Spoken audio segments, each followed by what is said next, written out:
Hey y'all, welcome back to my channel. I am Dorios, and today we are playing The Sims 4 with a little create-a-sim and a little building. So, as it is St. Patrick's Day, I do have my little lucky shirt on. I also have this little green tie that my mom got me. It's adorable.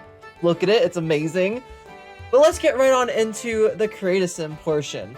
As it is St. Patrick's Day, we're going to be talking leprechauns. If you are somehow, in some way, unfamiliar with these little creatures, and I do mean little, they are very stout. They are figures from Irish folklore. They have different iterations throughout history and the regions of Ireland. So different regions just have different myths, legends, folklore about these creatures, as well as different time periods in history. Kind of creates a little bit of a different creature, you know? However, most of us know them as incredibly agile male fairies or goblins. They're petite enough that they sit on little tiny toadstools, and oftentimes they do guard a pot of gold. That pot of gold being under the mysterious, mystical rainbow. Do rainbows actually ever end? Like, do the leprechauns just start bolting as soon as they see the rainbow coming from their pot? Because I've definitely followed a rainbow before and it disappeared very quickly before I could even get to the end of it. So, in my opinion, they definitely bolt as soon as they, see that little rainbow peeking out of their pot. They're like, no, no, no, this is my gold. See you later. Peace out.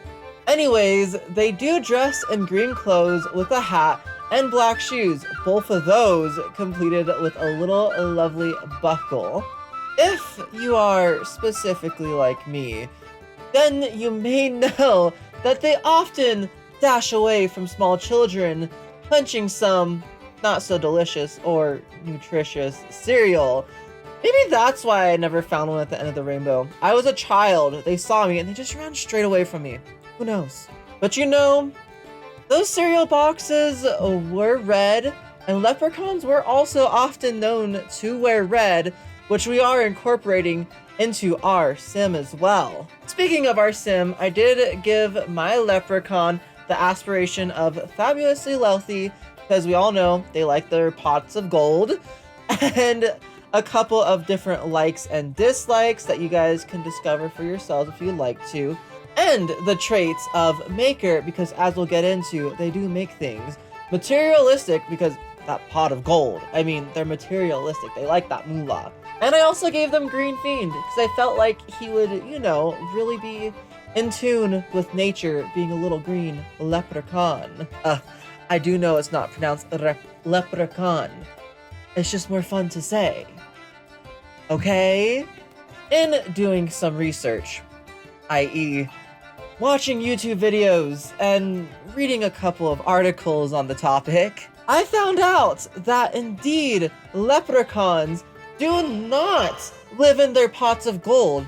That just dashed my dreams. But rather in caves or rabbit holes. They stay underground for the winter, guarding their precious little pots of gold, whereas in the summer they come above ground to get some of that sunshine. They are known to be cobblers, and if, you didn't know what that word meant that I just said, cobbler, I didn't either. I don't know what half of these words mean. I have to look them up. Cobbler is basically a fancy way to say shoemaker. Well, they just casually sit there, making their shoes for all the other fairies, goblins, and ghouls alike. Oftentimes, while they are making their shoes or they're unwinding for the weekend, they play their delightful little tunes, which is actually the best time to snatch them up and capture them for yourself. I swear they really need to start making these shoes in pairs. I understand that they are solitary creatures, but that does not mean that they can't, pair up. One person play the tunes at the back of the person making the shoes, and make sure that they're safe and not get their life savings stolen from them or forbid, have the humans make a wish. Leprechauns, however, are typically extremely difficult to catch. They really don't want to give you, the human, yes, the human, their treasure or some sort of like sad wish that you come up with because your ex broke up with you and you're so distraught that you need to find instant love or something like that. Like, who would wish for that? I don't know. They really just want to be on their merry way, making their shoes and playing their tunes. But if you do happen to catch one, they're hard to keep a hold of because you cannot take your sight off of them or else they will sneak away before giving you your very, very exciting wish or their pot of gold. Just as a warning, this next part is where I'm gonna butcher so many pronunciations and I am so sorry. That next part being the origins of the word leprechaun, which was originally derived from the medieval Middle Irish Lurchopán, meaning small body.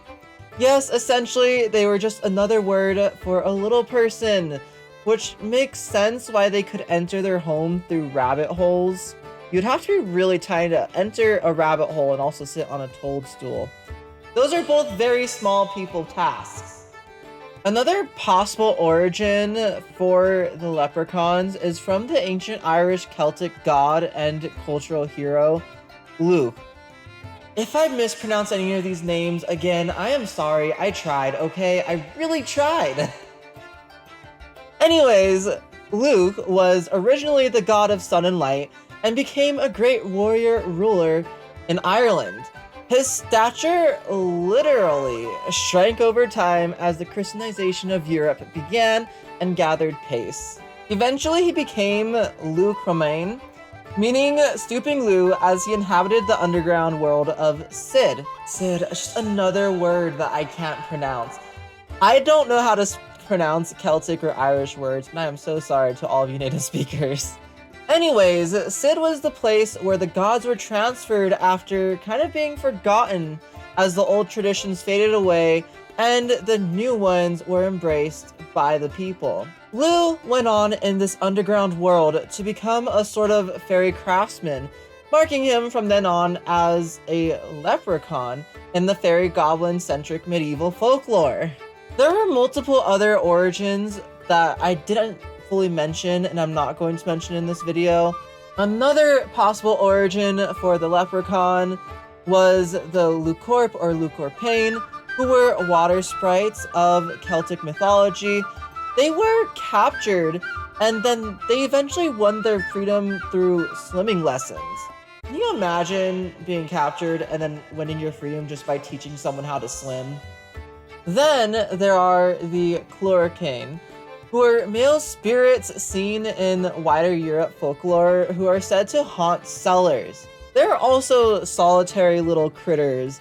They like to roam in your favorite little room that all of us definitely aren't terrified to be in, and they wear fine red clothing.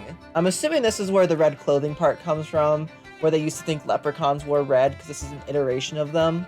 My favorite part about these ones are they actually prefer a well-stocked wine cellar. That's their favorite place to hang out. Just kick back with some wine and their red clothes. Now I understand why they wear red is because they probably don't want to have noticeable wine stains on their clothing. This pretty much wraps up the information that I've learned about leprechauns this year through my very minimal research, to be honest. I hope you guys all enjoyed.